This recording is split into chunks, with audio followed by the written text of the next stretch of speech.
Үзсэн өглөөний минь сүүлдсэн ярилцлагаас хойш нэлээд хугацаа өнгөрчээ. Энэ хугацаанд бид юу хийж байсан, юунд анхаарсан бэ гэхээр тохиромжтой сэдв болж тэр сэдвийг ойлгомжтойгоор хүргэж чадах мэргэжилтнийг хайж байлаа.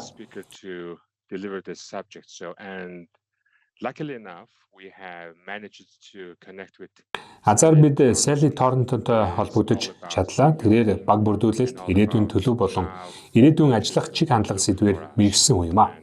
Илүү зүйл оршилгүйгээр Sally-д микрофоныг шилжүүлье.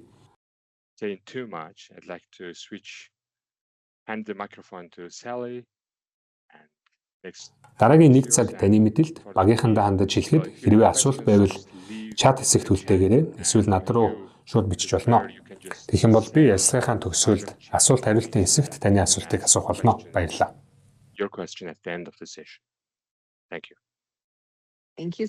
Маш их баярлалаа. За бид дэлгэцээ шеэр хий. Харагдаж байна уу?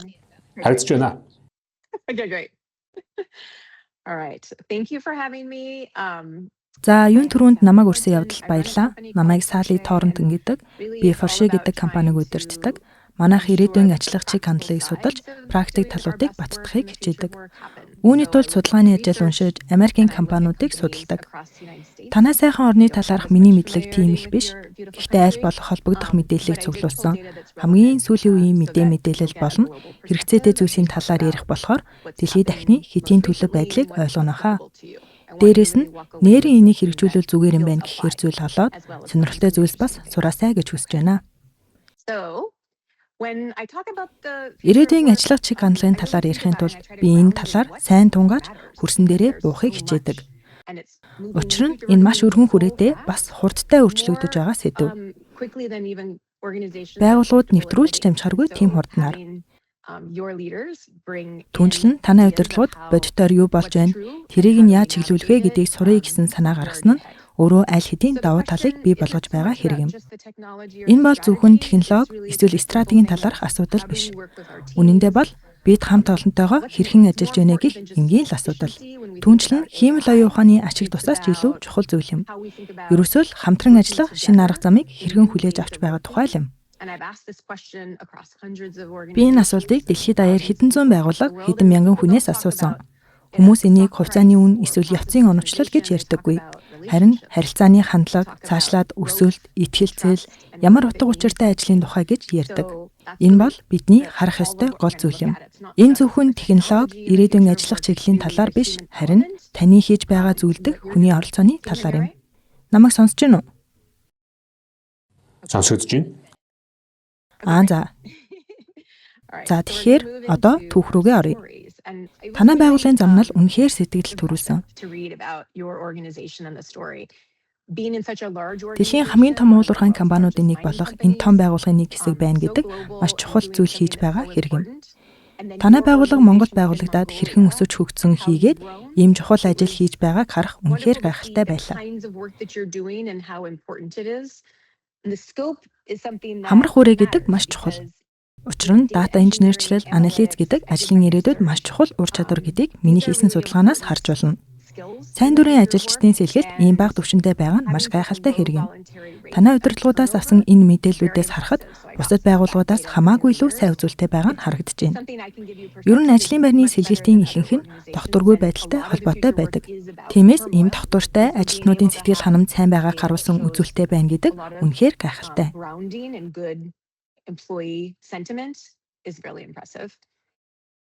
Танай түүхээс би танай байгууллага үйлчилгээ үзүүлэх төвөөс илүү зүйлийг хэрхэн бүтээсэн бэ гэдгийг судлахыг хүссэн. Энэ бол жинхэнэ олон улсын чадвартай Монгол мэргэжлүүдийн эрүү үе гэдгийг харуулж байна. Түүнчлэн ирээдүйн ажил ямар байхыг өөрсдийн түүхээр тодорхойлдог учраас ирээдүйн түүхээ хамтдаа хэрхэн бүтээх вэ гэдгийг сайн бодож үзээрэй. Энэ их чухал зүйл шүү. Энэ түүхээс харахад та бүхэн ирээдүйн ажлын хандлагын тал дээр ямар түүхийг бүтээх вэ? Ирээдүйн ажлын хамгийн том чиг хандлагуудын талаар ямар байр суурьтай байгаа вэ? Судалгаагаар юу гэж үзэж байгааг харцгаая. Эдгээр нь таамаглал биш, харин сүүлийн 6 сарын бодит мэдээлэл байгаа. Deloitte компани 2026 оны тайландаа 89 орны 9,000 удирдагчдаас судалгаа авсан бол McKinsey компани 47 орны 850 мэргэжил дээр түн шинжилгээ хийсэн байна. Тиймээс энэ үзүүлэлтүүд нь хамгийн сүүлийн үеийн бас танах шиг дэлхийн хэмжээний байгууллагууд тохирох мэдээлэл юм. Эхний чиг хандлага бол хиймэл оюун ухаан ажлыг автомат болгож байгаач хүнийг орлохоор түвшинт биш байна. Энэ бол McKinsey-гаас гаргасан судалгаа байгаа. Одоогоор хиймэл оюун ухаан болон робот технологи нь онлын хувьд ажлын цагийн талаас илүү автоматжуулах боломжтой. McKinsey компани энэ нь ажлын байрыг орлох биш, харин бүтээмжийг хэмжих тухай гэдгийг тодорхойлон хэлсэн байна. Түүнчлэн бодит байдал дээр байгууллагууд хиймэл оюун ухаанд суурилсан шинэ ажлын урсгалыг бий болгож байна. Хиймэл оюун ухааныг ашиглаад зогсохгүй бүх албан тушаал дээр хиймэл оюун ухааныг чөлөөтэй оролцуулах талаар бодож байна. Үзүүлэлтээс харахад хиймэл оюун ухааны чөлөөтэй оролцоо 2 жилийн дотор 1 саяас 7 сая болж өссөн байна. Мөн байгууллагуудын 88% нь хиймэл оюун ухааныг дор хаяж нэг үйл ажиллагаанд ашигладаг байна. Гэхдээ зөвхөн туршилтаар ашиглаж байгаа бөгөөд өргөн хүрээнд нэвтрүүлээгүй байна. Тиймээс түүчээлэх боломж одоо ч нээлттэй байгаа. Гэхдээ энэ нь өөрчлөгдөх боломжтой. Түүнчлэн өнөөдрийн байр сууриа харах бас чухал юм. Цаашлбал хүний үндэс нь буурах биш, харин улам бүр өсөж байна. Үүнийг энэ жилийн McKinsey болон Deloitte-ийн судалгаанаас харж болно. Нэг судалгааны үр дүн хүмүүсийг нэлээд гайхшруулж байгаа. Энэ судалгаан дээр нийгмийн болон сэтгэл хөдлөлийн ур чадварын эрэлт ойрын 5 жилд 14% өснө гэсэн дүгнэлт гарсан байна. Технологийн ур чадварын эрэлт хурдтай өсөж байгаа ч ялгаа нэмэгдэх биш, харин улам багасж байна. Мөн Deloitte-ийн тодорхойлолтоор бол өрсөлдөөний давуу тал технологиос татгалзаж хүний бүтээлч байдал, дасан зохицох чадвар, дүгнэлт гаргах чадварыг хиймэл оюун ухаантай хослуулах гэж үзэж байна. Тэгэхээр хүний байгалийн ур чадвар хүнийг хүчрхэг болгодог. Дараагийн 10 жилд эрэлтэн үсэх ур чадварууд бол шүүн дунгааг, өрөвдөж инрэх, хурдан сурах, төвөгтэй байдалд харилцах зэрэг эдгээр чадварыг хиймэл оюун ухаан орлож чадахгүй юм. Та бүхний өдөр бүр хийж байгаа зүйлсийг харвал 7 TV-ийн офсууданд хамтран ажиллаж байна. Та бүхэн яг энэ бүхний төвд нь байгаа гэдгийг хэлмээр байна.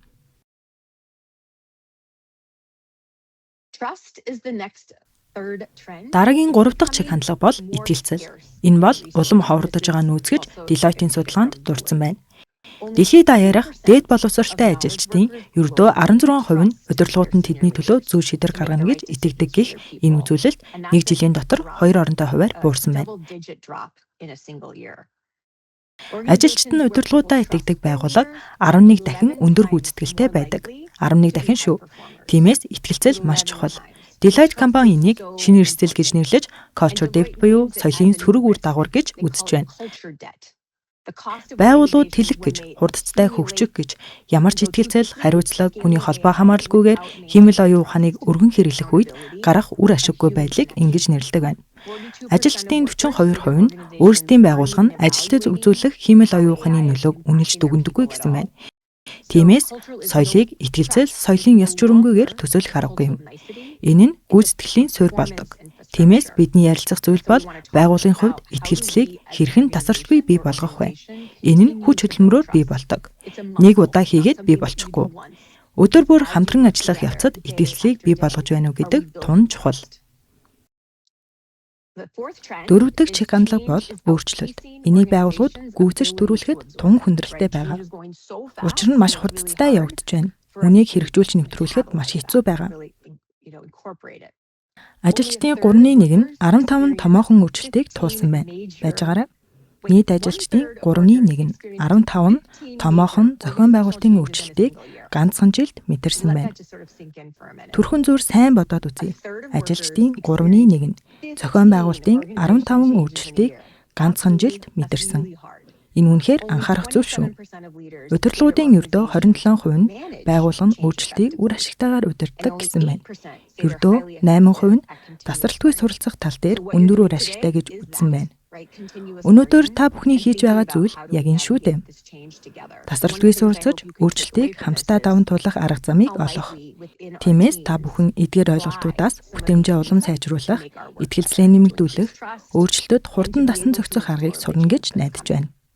Deloitte-ийн танилцуулсан нэг ойлголт надад их хэрэгтэй санагдсан. Үүнийг changefulness гэж нэрлэдэг. Change management биш шүү. Энэ чинь эхлэл төгсгөлтэй хөтөлбөр гэсэн утгатай. Харин changefulness гэдэг нь хувьсах чадварыг хэлнэ. Бид өдөр тутмынхаа ажлыг яаж хийхийг хэрхэн шийддэг тухай ойлголт юм. Амжилттай байгууллагууд өөрчлөлтийг удирдах биш, харин өөрсдөө өөрчлөлтийг эхлүүлж байна. Энэ бол өөрчлөлтийг илүү өөр, илүү цогцоор нь харах арга зам юм. Үүнийг нэг үйл явдал гэж битгий хар. Утгыг ойлгосон гэж найдаж байна. 5 дахь чиг хандлага бол сониуч зан хурдан сурах чадвар. Эдгээр нь ажилд авах гол шалгуур болж байна. Саяхан ярилцсан нэг үүсгэн байгуулагч нэг үг хэлсэн нь санаанд орлоо. Тэр би тодорхой ур чадвартайгаас илүү сониуч зантай хүнийг ажилд авч байгаа. Учир нь техникийн чадамж ойрын 6 сард бол зайлшгүй хэрэгтэй зүйл биш байх гэж бодсон учраас гэж хэлсэн. Zapier гэдэг Bay Area-д байрладаг технологийн компани ажилд авахдаа хиймэл оюун ухааны ойлголтыг 4 үе шатанд үнэлдэг. Үүнийг тэд агшин зургийн амжилт биш, харин уналт үүсэлттэй амжилтыг хүсэж байгаа болохоор гэж тайлбарласан. Өөр нэг Upwork гэж технологийн компани ажилтан бүр зориулсан AI төвтэй шийдвэр гаргасан байна. Эдгээр ойлголтуудын гол санаа нь хиймэл оюун ухаан гэдэг байгууллагын соёлд томруулах шилшиг туслагчийн үүрэг гүйцэтгэдэг байх ёстой. Хэрэв та үр дүнгээс илүү идэвхийг шагнадаг бол энэ тийм ч сайн зүйл биш. AI нь илүү их ажиллагаа шаарддаг болж байгаа, бас илүү хурдан. Тэгэхээр асуулт нь AI-ыг яаж ашигладаг вэ биш, харин та AI-ыг ашигладаг хүмүүсийн аль төрөл нь вэ гэдэг юм. Энэ бүх чиг хандлагууд бүгд нэг дүгнэлтэд хүрч байна. Амжилттай яваа байгууллага хүмүүс нь хамгийн сайн технологитой учраас биш. Учир нь бид бүгд ижил технологиг ашиглаж байгаа. Харин зөвхөн хүн хийж чадах зүйлийг хийх нөхцөлийг бүрдүүлсэн учраас тэр байгууллага амжилттай байна. Шинжлэх ухааны нотлохотой шүү. Одоо энийг илүү гүнзгийрүүлэн ярьцгаая. Учир нь бүгд ижил технологи ашигладаг болно шүү дээ.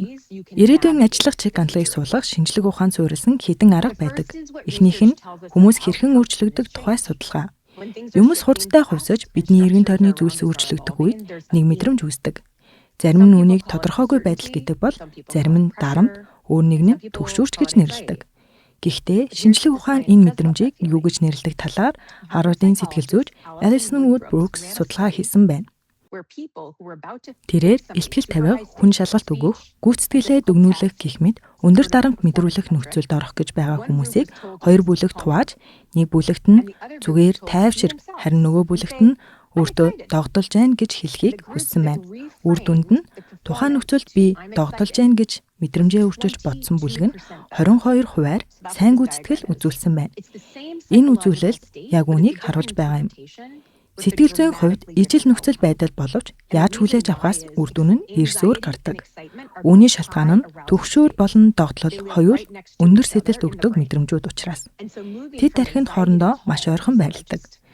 Түгшүүрээс тайвшрал руу шилжих зам маш хол. Харин түгшүүрээс догтлол руу шилжихэд ганцхан жижиг алхам. Түүнчлэн монголчууд өөрчлөлтөд тасан зохицох чадвараараа алдартай. Энэ нь танаас соёлд шингэсэн чанар. Ийм тасан зохицох чадвар ирээдүйн ажлын бүтээмжид зайлшгүй хэрэгтэй. Ирээдүйн тодорхойгүй санагдаж байгаа хүмүүст энэ хамаарахгүй. Харин хаашаа явахаа тодорхойлж сурсан хүмүүст хамаарна. Та бүхэн өөрчлөлтийг зүгээр даван туулж биш, харин удирдах сурч байна. Тэгэхээр би догдолж байна гэж хэлээд үүсэх тэр жижиг өөрчлөлтийг бодож ойлгоорой. Та хүнлэмж нь энэ үйлчлэх болно. Би баг хамт олон яавал өндөр гүйцэтгэлээ гаргадыг 20 жилийн турш судалсан. Гүйцэтгэл гэдэг нь ердөө нэг улирал биш, харин урт хугацааны тогтвортой үзүүлэлт юм.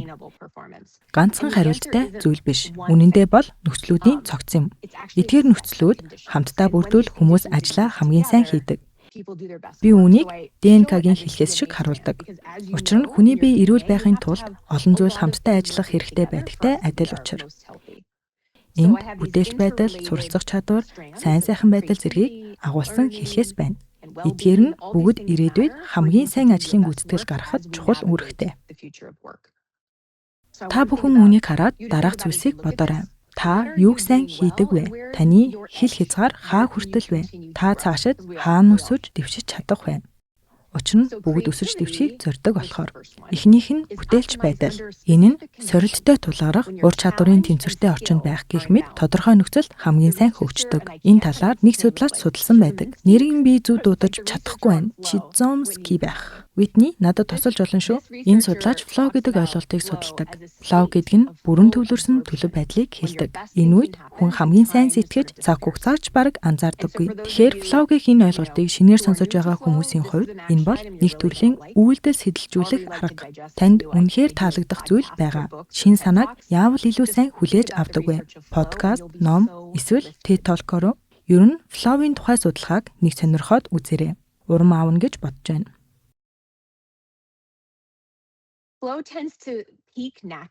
Flow нь байглаасаа 90 минутын мөчлөгөөр үйлчилдэг. Таны тарих тодорхой хугацаанд л төвлөрч чаддаг.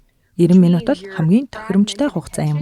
Тиймээс ажил дээрээ янз бүрийн зүйлсийн хооронд үсчиж анхаарлаа сарниулах нь таны бүтээлч мөчлөгийг тасалдуулж богиносгодог. Энэ нь сайн зүйл биш. Тиймээс хэрэв та хамгийн өндөр бүтээмж чанартайгаар ажиллаа хийхээ хүсвэл 90 минутын гүн төвлөрлийн мөчлөгийг яаж хамгаалах вэ гэдгийг бодох хэрэгтэй.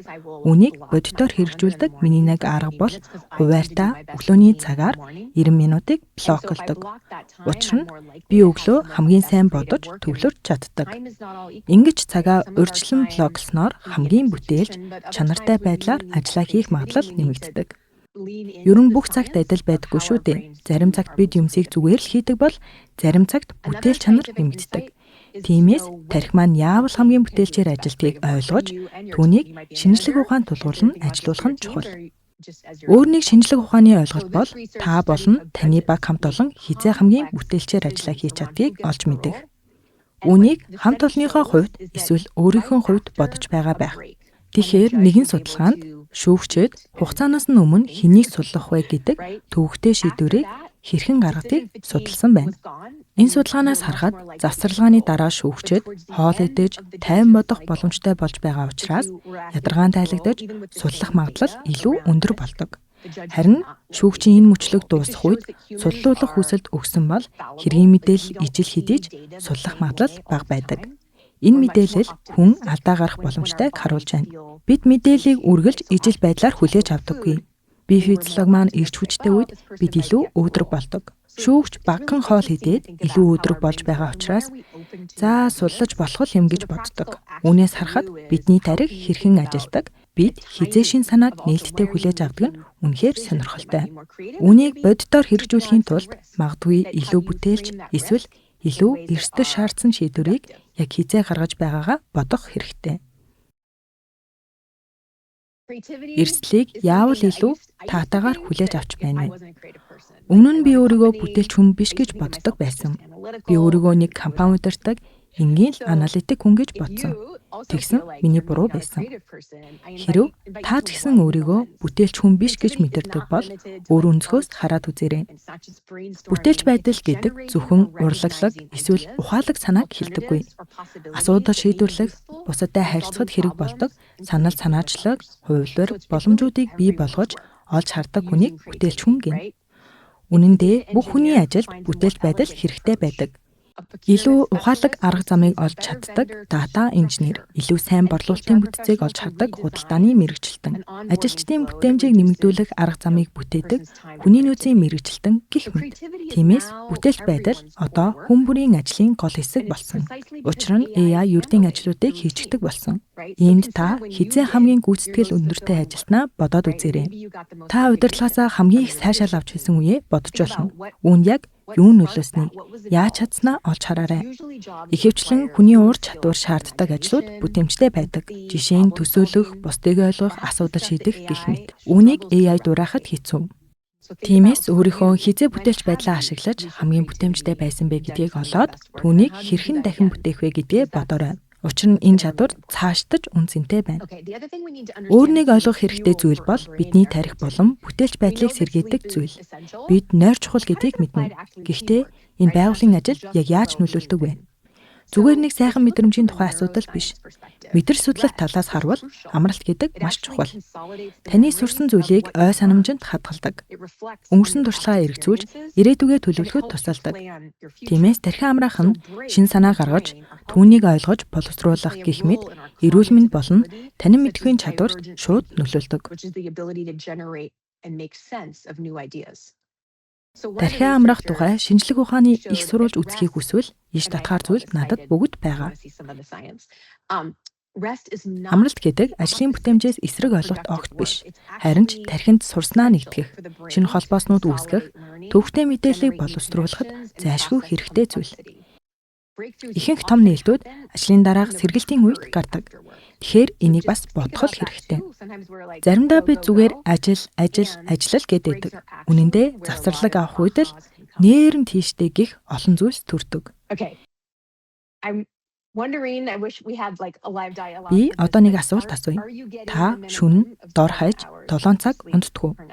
Беркли хотын Калифорнигийн их сургуулийн мэдрэг судлаач Мэттью Уолкер судалгаандаа 6 цагийн нойртой байж танин мэдхийн доройтолгүйгээр амьдарч чадах хүн тэг гэж маш тодорхой хэлсэн байдаг. Бид 6 цагаас бага унтаад амьдарч чадна. Гэхдээ танин мэдхийн доройтол заавал үүснэ. Харин танин мэдхүй гэдэг асуудал шийдвэрлэлт, бүтээлч байдал, сэтгэл хөдлөлийн зохицуултыг хэлнэ. Сайн нойр авахгүй бол бүх чадамж буурна. Тиймээс 7 цаг унтах хэрэгтэй. Ажлын орчинд тархины чадамж шаардсан ажил хийж байгаа үед энэ зүгээр нэг эрүүл мэндийн асуудал биш, харин гүйцэтгэлийн асуудал болно. Тиймээс нойр нь ажилд хэрхэн нөлөөж байгааг бодох хэрэгтэй. Түүнчлэн эрүүл мэнд талаасаа унтах үед тархины хорт бодисууд цэвэрлэгддэг. Хэрв бид 7 цаг унтахгүй бол тархи нь амилиод тов руу үүсдэг. Энэ нь танин мэдхийн доройтол цаашлаад солиорол, мартах өвчин зэргийг үүсгэнэ.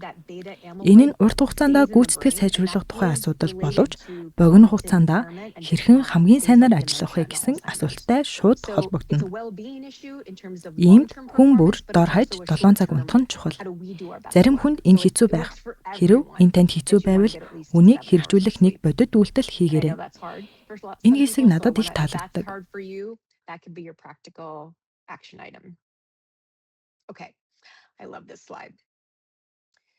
Энд мэдрэл судлал хүний бодит амьдралд хэрхэн нөлөөж байгааг харуулдаг. Мэттью Уолкерийн нойр болон ядаргааны талаарх судалгааны нэг чухал ойлголт нь амигдала буюу аюул илрүүлэгч бөөмийн тухай ойлголт. Учир нь бид нойр дутуу үед тархины хамгаалах горим 60% өндөр идэвхжэлтэй байдаг. Өөрөөр хэлбэл бид ядарсан, уурсан үедээ нэгнийхээ сэтгэл хөдлөлийг зөв уншиж чадалгүй, өнгө аяс, санааг амархан буруугаар ойлгох магадлал өсдөг.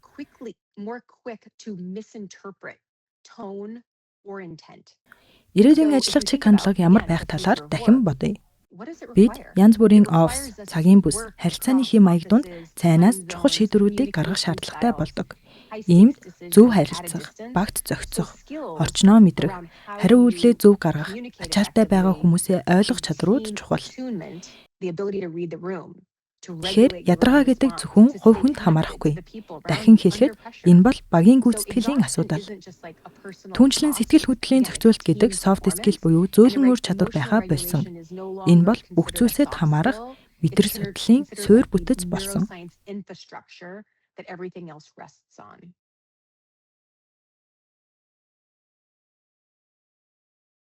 Одоо харилцааны тухай ярив. Харилцаа бол ажлыг сонирхолтой, утга учиртай болгодог гол зүйл гэж өмнө нь сонсож байсан байх. Гэхдээ урт насалж эрүүл амьдрахад хамгийн өндөр нөлөөтэй зүйл бол дасгал хөдөлгөөн эсвэл ген биш. Харин таны эргэн тойрны харилцааны чанар. Энэ дүгнэлт олон 10 жилийн судалгаагаар дахин батлагцаар байна. Өмнө нь сонсож байсан байж магадгүй. Хүн тогтмол харилцдаг ойр дотны 5 хүнтэйгээ адилхан байх магадлал өндөр байдаг. Энэ ер нь бол үнэн.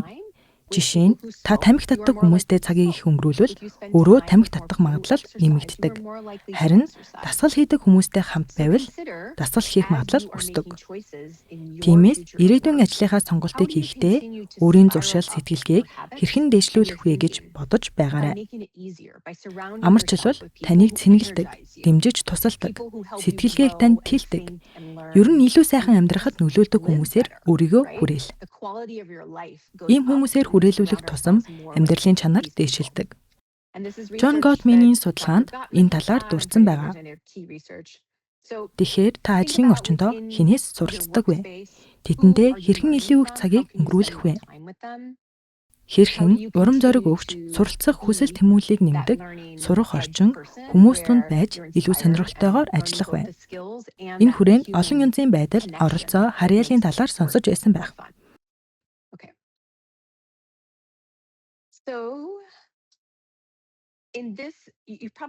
Belonging буюу харьяал гэдэг хамгийн чухал нь. Бараг ноён ариулна гэж хэлж болно. Яагаад гэвэл хүн өөрийгөө ямар нэгэн юмд харьяалагдаж байна гэж мэдрэх үед хамтран ажиллах чадвар эрс нэмэгддэг. Тиймээс байгууллагын хувьд юу чухал вэ гэвэл харьяалагдах мэдрэмж маш чухал. Би Стэнфорд University байхад докторийн хичээлийн оюутнууд харьяалын талаар ярилцдаг байсан. Энэ сэдвийг хэрхэн ойлгох вэ гэдгийг судалсаар байгаа. Нэг оюутан ингэж хэлж байсан юм. Belonging буюу харьяал гэдэг чамайг нэг үйлчлэгт урьснаар хязгаарлагдахгүй. Энэ оролцоо талдаа илүү хамаарна. Харин чамаар DJ-ийг сонгуулахыг хэлнэ. Өөрөөр хэлбэл бидний тарих би энд хамаарч байна уу? Миний хувь нэмэр хэрэгтэй байна уу гэж мэдэрч байвал үүнийг харьяалал гэнэ. Diversity буюу олон янз байдал гэдэг олон янзын хүмүүс угсаа гарал санаа бодлыг хэлнэ. Inclusion буюу оролцоо гэдэг нь ямар нэгэн зүйлд илсэх, хамаарахыг хэлнэ.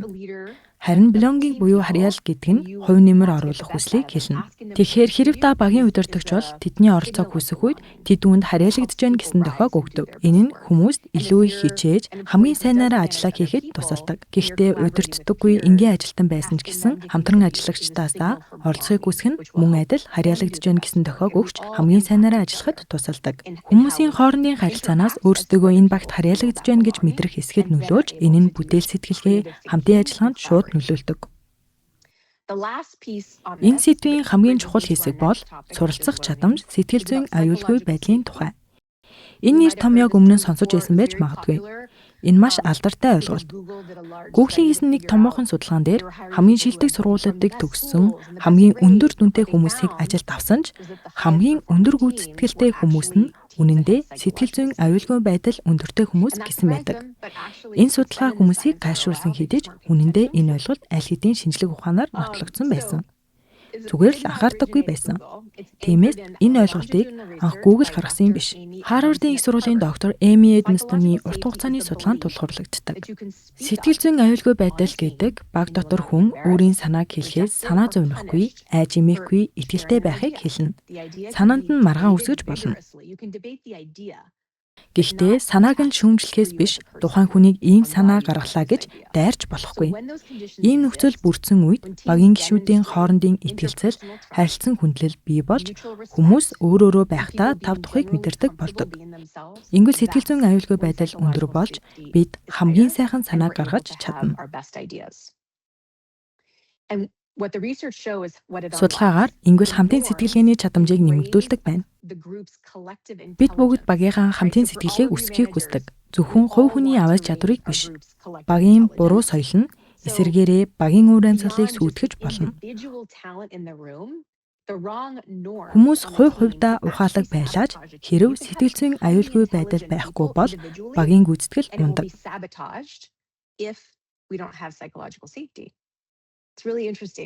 Сонирхолтойгоод. За би харуулъя. Тэгвэл танай багт сэтгэл зүйн аюулгүй байдал байгаа эсхийг яаж мэдэх вэ? Хамгийн өндөр гүйцэтгэлтэй багууд хоёр тодорхой үйлдэлийг хийдэг. Нэгт гишүүд нь бараг ижил хэмжээтэй ярьдаг. Нэг хүн л яриаг давамгайлбал хамтын сэтгэлгээний чадамж буурдаг. Өрөөнд байгаа бүх хүний санаа бодлыг сонсох хэрэгтэй. Ингэхгүй юм бол яах гэж энэ хүмүүсийг ажилд авах вүлээ? Хүн бүрийн санааг сонсохыг эрмэлз. Хоёрдугаар, empathy буюу бусдыг ойлгох чадвар. Энэ нь төрөлхийн зан чанар биш, харин дадлаар суулгадаг ур чадвар. Хүний хоолойны өнгө, царайны хувирал, ярианы хэмнэлийг мэдэрч, түүн тохирсон хариу үйлдэл үзүүлэх чадварыг бусдыг ойлгох чадвар гэнэ. Бодоод үзье. Танах шиг 7 төв тархан ажилладаг байгууллагын талаас авч үзье. Дэлгэцээр харилцах их хэцүү байдаг шүү дээ. Дохиог нь ойлгоход хэцүү болохоор яриаг нь буруу ойлгох эрсдэл өндөр. Бидний ярьсан өмнөх сэдвүүдээр байсан багт зохицох ур чадвар нь сэтгэл зүйн аюулгүй байдлаас салангад ойлголт биш юм. Эндээс сэтгэл зүйн аюулгүй байдал боддоор яаж мэдрэгдгийг харж болно. Ben Brown энийг маш энгийнээр тайлбарласан байдаг.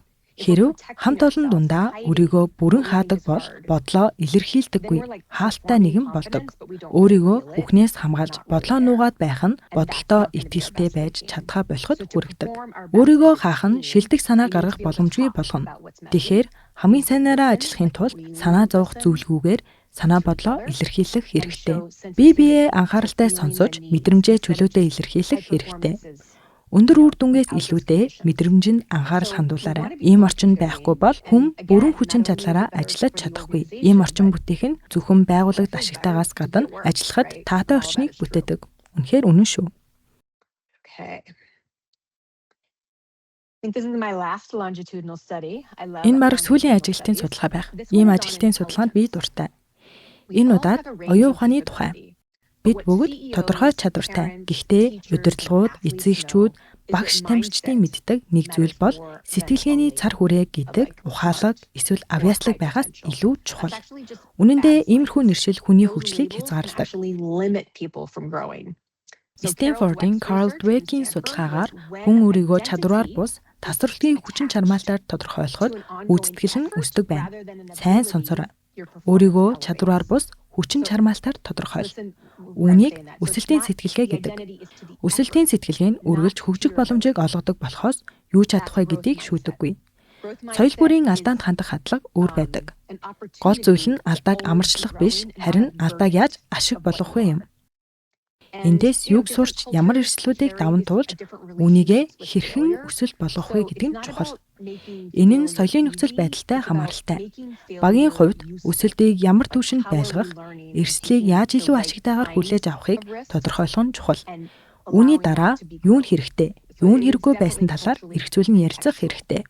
Ингэж ярилцахдаа ажилчдын гүйцэтгэл сайтай эсвэл муутай байсныг огт хамааралгүйгээр сонсохгүй бол санаа бодлоо хязгаарлах эрсдэлтэй. Түүнчлэн нь санал хүсэлт хэрхэн өгч байгаа байдал нь суралцах ур чадвар, баг зохицох ур чадварын аль алинд нь хамаардаг.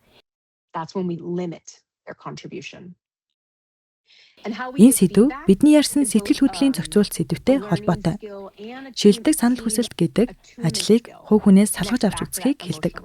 Хүний санааг шүүмжилж болгож хувь хүнийг болохгүй. Бүх зүйл хоорондоо холбоотой байгааз тиймээс л үнийг ДНК-гийн гинжин холбоостой зүйрлдэг юм. Эдгээр ойлголтууд хоорондоо холбоотой хэдиж бас тус тустай чухал ач холбогдолтой. Эдгээрийг тус тусад нь ойлгож байж тэд нэгнийг хэрхэн дэмждгийг олж харж чадна. Hopefully they do. Okay. Энэ Venn диаграмын дунд байгаа улаан цэгүүд бол ажиллах утга учирын цөм юм. Ажлын амжилт гэдэг юуг сайн хийж байна? Дэлхий юунд мөнгө төлж байна? Хаан суралцах ёстой вэ? Дэлхийд юу хэрэгтэй байна вэ гэх асуултуудын огтлолцод оршдог. Энэ чинь нэгэн төрлийн зорилго шүү дээ, тийм ээ? Ихэнх хүмүүс хэрхэн мөнгө олох вэ? Миний ур чадвар юу вэ гэх эхний хоёр асуудалд анхаардаг. Эдгээр нь чухал та. Гэхдээ 3 дахь тойрогт байгаа та хаан суралцаж байна вэ? Ямар давуу талтай вэ гэдэг урт хугацаанд зөвхөн ашиг биш, утга учиртай амьдралыг өгдөг. Харин 4 дахь тойрогт байгаа дэлхийд юу хэрэгтэй вэ гэдэг нь амьдралын жинхэнэ утга учирыг бүтээдэг. Одоогийн байдлаар бол дэлхийд эрчим хүчний шилжилт хэрэгтэй. Эрчим хүчний шилжилтэд хариуцлагатай уул уурхай хэрэгтэй. Харин хариуцлагатай уул уурхайд мэдээлэл, төслийн удирдлага, санхүү, хүн хүч зэрэг та бүхний хийж байгаа бүх зүйлс хэрэгтэй. Тиймээс таны ажил зүгээр нэг дэд бүтэц биш. Энэ бол чухал, нөлөө үзүүлэх зүйл юм.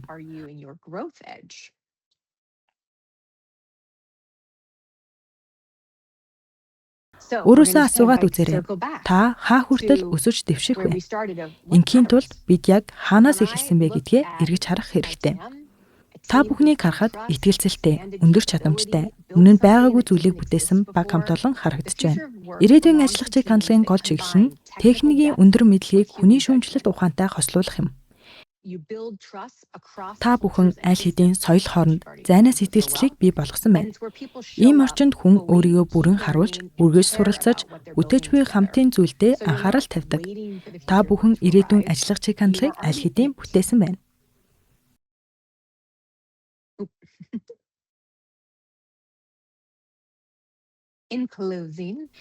Төгсгөлд нь баг хамт олон ажлын ирээдүй гэдэг үнэхээр ирж хүч өгдөг зүйл гэдгийг та бүхэн мэдэрч байгаа байх. Энэ утга учир өгч чадна, сэтгэл ханамж өгч чадна. Та бүхэн түүхийнхээ дараагийн хэсгийг бичих хүчтэй болно. Ямар ч түүхийг бүтээсэн бай, тэндээс эрч хүчийг авна. Тэр эрч хүч таны баг хамт олон гишүүн бүрд эерэг нөлөөллийг үзүүлнэ. Ялангуяа өөрт тань. Тиймээс эдгээр элементүүдийг хүн тус бүр хэрэгжүүлж хэлбэл ирээдүйд ажилд тань ямар боломж авчирхийг бодоорой. Та юуг сайн хийж байна вэ? Өөрийгөө юунд зорихыг хүсэж байна? Юу танд амьдрах утга учир өгч байна вэ? Энэ тухай хоорондоо ярилцаарай. Үүний үр дүн сонсхийг би тэсэн ядан хүлээж байна. Ингээд та бүхний асуултад баяртайгаар хариулахад бэлэн байна. Одоогоор асуулт ирээгүй, тиймээс багийнхандаа хандаж хэлэхэд хэрвээ асуулт байвал хэлээрэй. Эсвэл өөрсдөө бас шууд асууж болно. Please let us know, and you can even ask yourself if you prefer to. So while we wait, I just have one question. Төр хүлээх зураа би нэг асуулт асууя гэж бодлоо. AI-тай холбоотойгоор ажиллах орчин өөрчлөгдөж байна.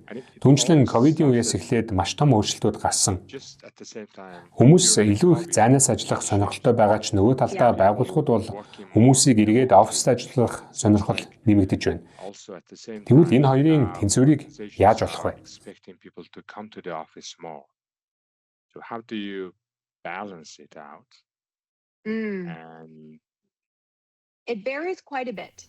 Энэ олон талтай л даа. Миний хитэн компаниудын нэг нь биотехнологийн компани. Тэнд хор тавдрыг эмчлэх тал дээр ажиллаж байгаа. Эрдэмтэд маань лабораторид ажилладаг. Тэд заавал ирж ажиллах шаардлагатай. Гэрээсээ ажиллах боломжгүй. Харин технологийн компани маань бол бүх зүйл нь бараг бүрэн үүлэн системд байдаг. Тиймээс офс заавал байх шаардлага байхгүй. Бид ирээдүйн ажиллах чиг хандлагын талаар харилцагч байгууллагуудаа ярилцахдаа ямар үр дүнд хүрэхийг хүсэж байгаа гэдгийг бодохыг зөвлөдөг. Жишээ нь Нью-Йоркийн зарим банкуудыг үнэтэй үйл хөдлөх хөрөнгөнд шал дэмий мөнгө зарцуулж, хий дэмий хүмүүсийг тэр оффист байлгаж байна гэж шүүмжилдэг. Нөгөө талаас захирал нь оффист ажиллах дуртай байж болно. Учир нь ажлын байрнаар олон үеийнхэнд байдаг. Өөрөө залуу байгаасаа оффист ажиллаж амжилтад хүрсэн болохоор тэрхий маягийг илүү гэж үздэг байж болно. Тэгэхээр үүнд нийгмийн шинжлэх ухааны олон хүчин зүйлс нөлөөлдөг. Оффист мөнгө хөрөнгө зарцуулсан эсэх зэрэг. Гэхдээ эцсийн дүндээ захирлын хувьд ямар үр дүн хүсэж байна вэ гэдэг хамгийн чухал. Миний хувьд бол лабораторид ажилладаг эрдэмтдтэй бол биечлэн ажилуулах шаардлагатай. Харин SaaS буюу програм хангамжийн компанид бол хүмүүсийг хамгийн бүтээмжтэй байх газарт нь ажилуулахыг хүсдэг. Ярилцлагынхаа үеэр аль боломжтой байдлаар нь энийг шийддэг. Таны ярианд гарсанчлан хүмүүсийг зүгээр оффист ажилуулах сонирхолтой захирлууд гэж байдаг, тийм ээ? Зүгээр л хүмүүсийг хармаар байгаа болохоор. Мэдээлэлээс харахад ихэнх компаниуд гибрид буюу 7 хоногт 2-3 өдөр оффист ажиллах загварыг ашиглаж байна. Ингэснээр бидний ярьсан шиг хамтын ажиллагаа, бүтээл байдал, харилцан ойлголцлыг мэдэрч чадна. Харин бусад өдрүүдэд нь ажилчид замд цаг өрөхгүйгээр ажиллаж чадна. Өөрөөр хэлбэл хоёр талын давуу талыг хослуулж байна. Гэхдээ дахин хэлэхэд энэ нь ямар компани гэдгээс хамаарна. Зарим компаниуд энэнд мөнгө үрхийг хүсдэггүй. Дэлхийд даяар 30 офс аваад 30 офс бүрдээ мөнгө үрхийг хүсдэггүй. Тэгэхээр тэдэнд бол бүрэн зайнаас ажиллах нь илүү ашигтай. Нэмээд Коста Рика зэрэг дэлхийн хаанаас ч авьяаслаг хүмүүсийг ажилд авах боломжтой. Цаашлаад хэрэг цалин өгч чадах вэ гэдэгтэй холбогдно. Ихэнх зүйл буцаад л нөгөө мөнгө санхүүгээс хамаардаг.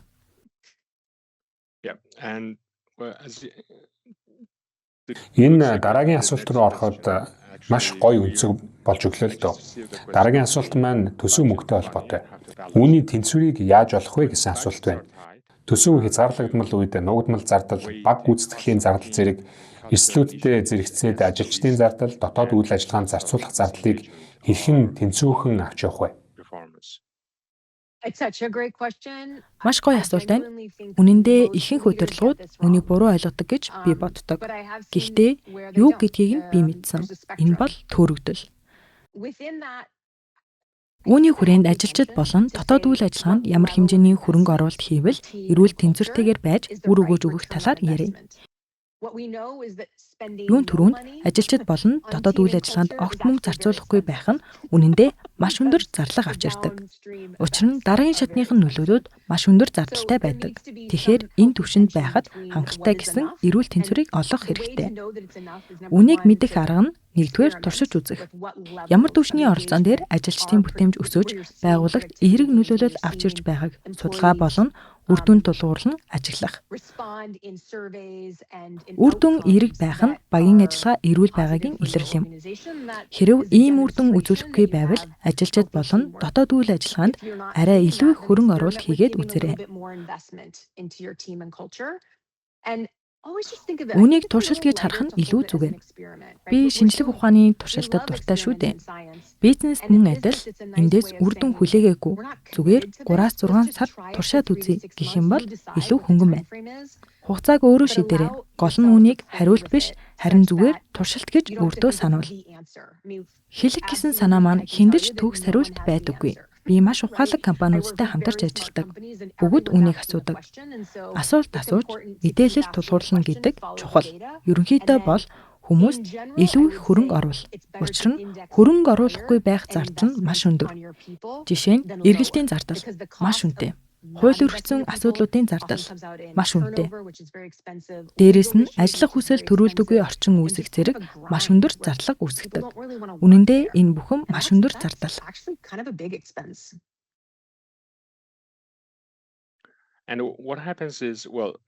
Дараагийн асуултанд дахиад л төсөв мөнгөтэй холбогдож байна л да.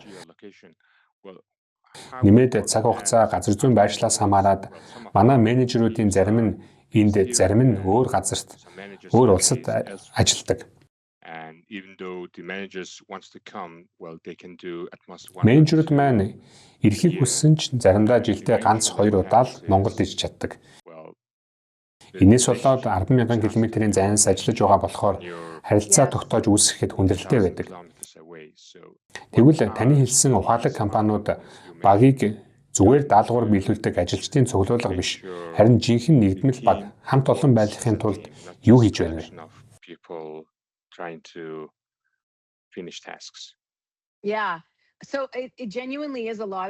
Энэ миний слайдаар харуулсан сэтгэл зүйн аюулгүй байдал, бүтээлч байдлын орон зайг бий болгохтой их холбоотой сэдэв. Мөн нэг чухал зүйл нь одоогийн удирдагчид 10 жилийн өмнөх үеэс ялгаатай нь бүх асуултын хариуг мэддэг байх албагүй болсон. Харин маш сайн асуулт асуух чадвартай байх ёстой. Учир нь баг дотор үнэлж баршгүй эрдэм байдаг. Тэдгээр хүмүүсийн чадварыг гаргаж ирэх нэг арга нь өөрөө шийдэх гэж оролдох биш, харин тэднээс хариултыг нь олох. Миний мэдих хамгийн ухаалаг удирдагчдаас харагддаг зүйл бол сониуч зан даруй байдал. Тэд ямар төвшөнд ажилламаар байгааг, юу сурмаар байгааг, хэдэн цагт офс, хэдэн цагт зайнаас ажилламаар байгааг чинь асууж, шалтгааныг нь анхааралтай сонсдог. Ерөнхийдөө ихэнх хүмүүс гайхалтай ажил хийхийг өндөр амжилт үзүүлэхийг хүсдэг болохоор өөрсдөд нь юу өгвөл өндөр гүйцэтгэл гаргаж чадхаа хэлж өгдөг. Багийнхнаасаа энэ мэдээллийг цуглуулбал сайн шийдвэр гаргахад хэрэгтэй мэдээллийг цуглуулж чадна. Энэ мэдээлэл жилээс жилд өөрчлөгдөж болно. Ковидын тухайд бол ковидын үеэр жинхнээсээ зайнаас ажиллаагүй. Ковидын үеэр эрүүл мэндийн нөхцлөөс шалтгаалж айдас тунд ажиллаж байсан. Энийг зайнаас ажиллах гэхгүй. Би ковидоос ч өмнө ажилчдаа зайнаас ажиллаулдаг байсан болохоор зайнаас ганцаараа ажиллах болон цар тахлын улмаас зайнаас ажиллах хоёрын ялгааг хэлж чадна. Олон хүн эднийг андуурч цар тахлын үеэр зайнаас ажиллах туршлага суусан гэж боддог. Гэтэл тэр чинь зайнаас ажиллах биш, харин цар тахал. Шинжлэх ухааны талаасаа бид үр дүнд нөлөөж буй элементүүдийг ялгаж салгах ёстой. Цаашлаад 2026 онд болсон бодиттой зүйл 2020 оноос огт өөр гэдгийг ойлгох хэрэгтэй. Тэгэхээр таны хэлсэнчлэн сайн асуулт яаж асуух вэ? Яаж ухаалгаар ашиглах вэ? Яаж анхааралтай сонсох вэ гэдэг чухал. Гол нь бид хамгийн ухаалаг нь байх албагүй. Харин удирдлагын хувьд ажилтнуудынхаа хэлж буй зүйлийг утга учиртай болгох хэрэгтэй. Та цар тахлын талаар дурдлаа. Үнэхээр сэтгэл гутармаар хүндхэн үе байсан. Харин одоо үеийн биднэрт тулгараад байгаа асуудал гэвэл тодорхойгүй байдалтай холбогдож байх шиг байна. Бас төгшүүр байна. Рио Тинтогийн хувьд бол хувьцааны үн өсөж санхүүгийн байдал маш сайн байгаа. Гэхдээ нөгөө талдаа бүтцийн өөрчлөлт хийж байна. Энээс болоод зарим гайхалтай ажилчдаа явуулах шаардлагатай болсон. Энэ шилжилт нэлээд амаргүй байгаа. Ийм үеийг яаж давж гарах вэ? Сэтгэл хөдлөлөө яаж удирдаж дараагийн том боломжоо ирэхээс өмнө энэ үеийг яаж даван туулах талаар зөвлөгөө өгөөч. Have to manage your emotions and go through this Yeah. transition until you find your next big thing. That's a great question. And I do Маш сайхан асуулт байна. Юуны өмнө энийг надад хэлж байгаа чинь өөрөө маш том алхам. Зарим удирдагчид энэ тухай ярихыг ч хүсдэггүй. Ярихгүй байвал асуудал биш болно гэж боддог. Гэхдээ ингэж хэлж байгаа нь хамгийн чухал. Энэ үнэхээр хэцүү байна. Бидний хүндэлдэг, хамт ажиллахыг хүсдэг байсан хүмүүсээ алдна гэдэг хэцүү зүйл. Дээрэс нь энэ жижигхэн багтаага том, жижиг, олон ажлыг хийхийн тулд даван туулах ямар орон зай, хэрэг хугацаа хэрэгтэй вэ гэдгийг бодох хэрэгтэй. Тиймээс л өөрчлөгцөөр байгаа ажлын орчинд сэтгэл хөдлөлийн зохицуулалт гэдэг ирээдүйн ажиллагчийг хандлага маш чухал ур чадвар болж байгаа. Ямар ч өөрчлөлт гарсан, хурдан дасан зохицож, бодит байдал, хүнд хэцүү зүйлсээ ил тод ярьж байх юм бол зоригтойгоор үнэнтэй нүүр тулж чадна. Нүүр тулахгүй байх нь огтус болохгүй. Харин хүн бүрээс ямархуу байна да гэж асууж, мэдрэмжээ хүлээж авах орон зайг нь олго. Сарын дараа гэхэд зүгээр болоод дахиад ажилдаа бүрэн төвлөрч чадна. Хамт ажиллаж байсан хүн чинь яваад гуниглаж байж болох ч ажилтаагаа үлдсэндээ баярлаж байж бас болно. Эсвэл дараагийн сурах зүйлдээ итгэл, найдвартай болсон байж болно. Энэ бүх мэдрэмж жинхнээсээ зэрэг мэдрэгдэж болно. Гол нь аль мэдрэмжинд хэрэг орон зай өгөх вэ гэдгийг зохицуул. And it's just a matter of navigating how much space do you give to all those feelings. But мэдрэмж маш чухал. Жишээ нь нэг захирал нөгөө чип үйлдвэрлэгч компани чинь юу вэ? Nvidia юу? Thank you Nvidia. Баярлалаа. Nvidia шүү. Баярлалаа. Чип үйлдвэрлэгч Nvidia-гийн гүйцэтгэх захирал хүртэл хамгийн ухаалаг хүн бол сэтгэл хөдлөлөө ойлгож удирдах чаддаг хүнийг хэлнэ гэсэн байдаг. Одоо зөвхөн IQ хангалтгүй. Юмс өөрчлөгддөг. Орон зай өгөх нь маш чухал. Та ийм асуулт асуусан нь маш ухаалаг хэрэг байлаа. And in the chat one of my team is asking about your Чат дээр манай багийн нэг гишүүн таны өдөр тутмын хвшлийн талаар асуусан байна л да. Мөн нэг зүйлээ тодруулмаар байна. Үргэлж эерэг байхыг хичээх нь эрүүл үү? Эсвэл илүү бодиттой, реалист байх ёстой юу? Эерэг байдал, бодит байдлын тэнцвэрийг яаж олох вэ? Маш зөв асуулт байна. Юун түрүүнд би өөрөө сэтгэл заслын эмчилгээнд явдаг. Хүн бүр олон төрлийн мэдрэмжийг таньж ойлгох хэрэгтэй гэж би боддог. Миний нэг сайн найз саяхан алга болсон. Маш аимшигтай, гунигтай хэрэг. Гэхдээ үүний зэрэгцээ би саяхан гэрэлсэн. Хайрын думбаж маш жаргалтай байгаа. Бас байгууллага маань AI дасан зохицож байна. Энэ бүх мэдрэмж бүгд үнэн. Тиймээс эерэг байдал гэдэг бусад бүх мэдрэмжийг үгүйсгэн гэсэн үг биш. Харин олон өнцгөөс харах боломж олохыг хэлнэ. Хагцалтай нүүр тулах үед бид гуниглахын зэрэгцээ, бид үнэхээр сайхан харилцаатай байсан, энэ хүн миний амьдралд байсан ямар сайхан хэрэг вэ гэж бодож болно. Энэ хоёр хоёул үнэн. Энэ нь эерэг байдлаа алдсан гэсэн үг биш. Харин зөвхөн шаналл гунигт үлдэлгүйгээр мэдэрч байгаа хэрэг юм. Хэрв бид зөвхөн шаналл төвлөрвөл тэндээ гацаж тэр мэдрэмжиндээ живнэ. Харин бүр үл тоовол бодит байдлыг үгүйсгэнэ. Allowing space for us to reframe it, of not just staying in the loss and despair. If we stay in the loss and despair, we can get stuck and it can feel a little overwhelming. If we ignore the loss and despair. Би үнэхээр азтай хүн шүү. Ийм хүн миний хажууд байсан гэд байх нь хагцлахгүй нэг гэсэн мэдрэмжээ үл томсорлож байна гэсэн үг. Тиймээс би ойр дотны 5 хүнтэйгээ мэдрэмжээ хуваалцаж, нэгнээсээ мэдрэмжнийхин талаар асууж, бие биедээ сэтгэл хөдлөл мэдрэмжээ үннээр нь хэлдэг. Энэ асуултыг өдөр тутмын хөвшөлтэйгээ нэгтгэхэд ярив. Би өглөө босоод 10 минут нарны гэрэлд гардаг. Энэ нь нүдэнд маш чухал нөлөөтэй. Ингэснээр допамины ялгарлыг дэмждэг. Би шинжлэх ухаанд их дуртай. Өглөө дасгал хөдлөн хийдэг.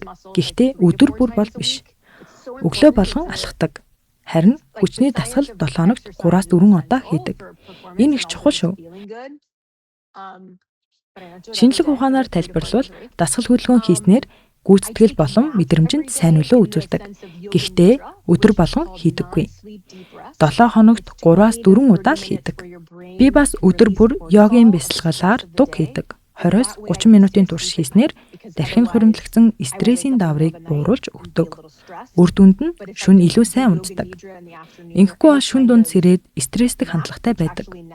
NASA хүртэл богино хугацааны унтлаг гүйцэтгэлд сайн нөлөө үзүүлж тархийг амрааж шөндөө сайн унтаж амардаг гэдгийг баталсан байдаг.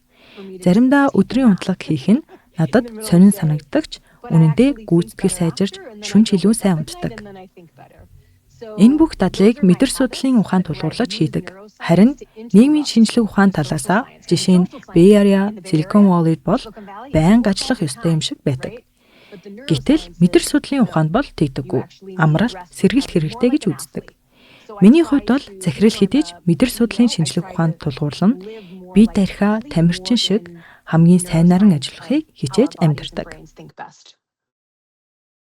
To me, Bay Area social science sounds. Надад бол Bay Area-гийн нийгмийн хандлага гэхээсээ илүүтэйгээр бараг л нийгмийн дарамтчиг сонсогдоод эхэллээ. Curiosity and now I hear you mentioning Танилцуулгын үеэр та сониуч зангийн талаар дэлгэрэнгүй байсан. Сая бас талархлын тухай нэлээд ярьлаа. Тэгвэл 3 дахь иж эдтэй ур чадвар нь юу вэ?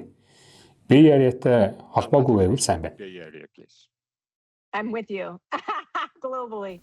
Би тантай санал нэг байна. Юун түрүүнд миний хувьд хамгийн чухал нь талархал. Сониуч зам бол мэдээж хэрэг 2 дугаарт орно.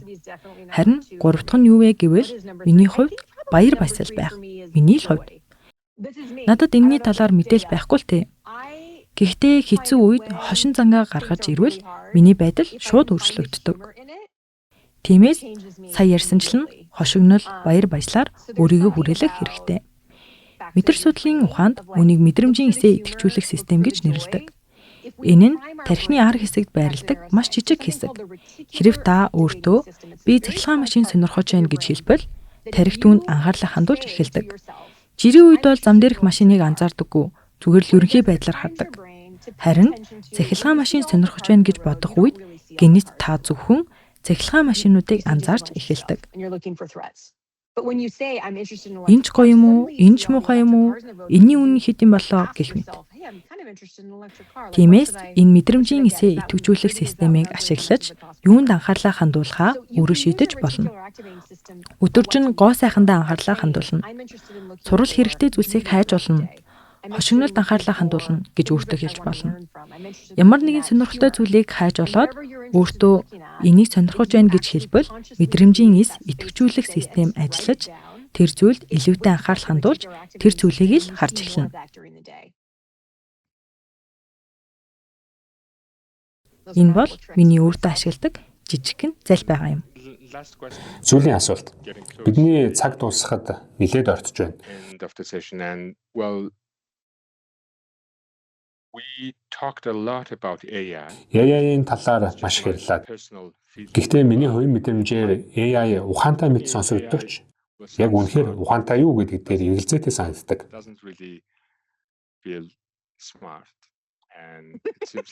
Өөрөвдөл хөөсрөл байгаа юм болов уу гэж санагдчихсан. Энэ хөрөгдлийн дараа магадгүй дахиад ихээр ажилд авах ирээд олон хүнийг офс руу дуудах үе ирэх баг.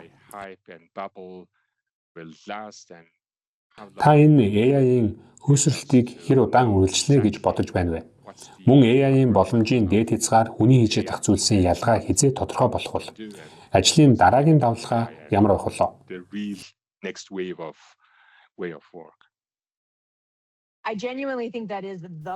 Энэ хүнд асуулт байна. Үнэн дээр би мэдэхгүй байна. Гэхдээ би тэргүүлэх зэргийн AI судлаачдыг анхаарч сонсдог. Тэд өөрсдөө ч зөрчилдөөнтэй байгаа. Тиймээс тэд хаан санал зурж, хаан санал нийлж байна гэдгийг ажилласан дээр баг. Би анх ирээдүйн ажиллах чиг хандлагын талаар судалгаа хийж байхдаа Ирээдүйд юу үнэн бас чухал хэвээр үлдэх вэ? Мөн өнөөдөрч үнэн бас чухал байсаар байгаа вэ гэдэг асуултыг хамгийн их сонирхдог байсан. Энийг гол чиглэлээ болгосон учир нь олон ухаалаг хүмүүс AI цаашид яах тал дээр санал зөрдөг. Харин тэдний санал нийлдэг зүйлс нь миний сая ярьсан шинжлэх ухааны ойлголтууд. Үүн дээр хинч маргахгүй. Тиймээс бид яг юу болох гээд байгааг мэдэхгүй үедээ ядаж үнэн гэдгийг нь мэдэж байгаа зүйлтэй төвлөрөх хэрэгтэй. Ингээл бид хэр удаан үргэлжлэх, ямар нөхцөл байдал үүсэх нь тодорхойгүй байгаа энэ давлгаан дээр гулгаж чадна. Хэрв хэн нэгэн би хариултыг нь мэднэ гэж хэлвэл би бол эргэлзэнэ. Гэхдээ бид одоо давлгаат нөхцөл дээгүүр хэрхэн сайн гулгахаа, мөн хинтээ хамт гулгахаа мэддэг болсон. Өөрөөр хэлбэл бидний хянаж чадах зүйл гэж бий. Би бол өөрийн хянаж чадах зүйлсэд төвлөрч ямар ч давлгааг даван тулахыг зорддог. Цаг гаргасан танд баярлалаа. Харамсалтай нь бид энд хүрээд өндөрлөх хэрэгтэй боллоо. Бидний урилгыг хүлээн авч бидэнтэй нэг цагийг өнгөрүүлсэнд маш их баярлалаа. Асуулт байвал имэйлээр холбогдож болно гэж итгэж байна.